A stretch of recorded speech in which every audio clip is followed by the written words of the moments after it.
Every website you use is basically a restaurant, and today I'm going to show you how the whole kitchen works. Walk into any restaurant. The decorations, the menu design, the lighting, the music, that's the front end. It's everything you see and touch. In web development, that's the buttons, the colors, the animations, the layout. HTML is the structure of the dining room. CSS is the interior designer.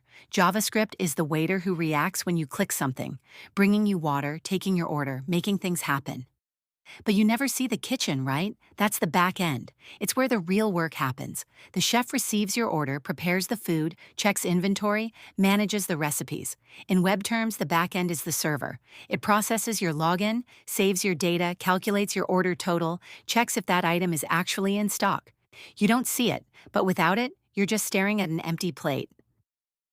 Now, where does the kitchen keep everything? The walk-in freezer, the pantry, the recipe books, that's the database. It's just organized storage. Every user account, every post you've made, every item in your cart, it lives here.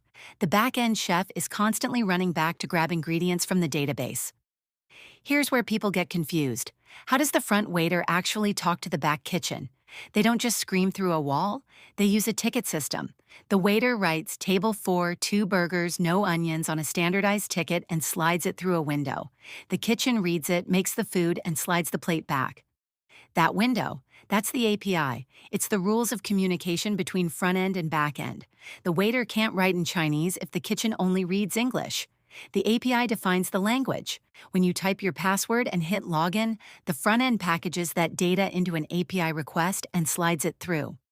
But not anyone can just walk into that kitchen window and order food. The restaurant needs to know, are you actually one of our waiters? That's where API keys come in. It's like a secret employee ID badge.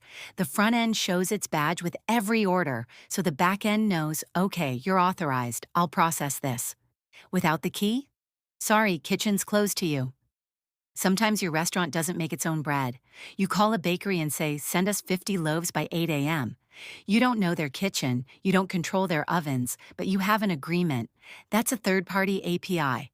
Payment processing? That's Stripe's kitchen. Sending emails? That's SendGrid's kitchen. Your restaurant just slides an order through their window using their rules. And where does this entire restaurant actually exist? You need a building, electricity, and address customers can find. That's hosting. Your website needs a physical server somewhere, usually in a giant warehouse full of computers, that's always running, always connected to the internet. So when someone types your address, the doors open. So next time you scroll Instagram, remember, you're sitting in the dining room. The pretty feed, front end. The algorithm knowing what to show you?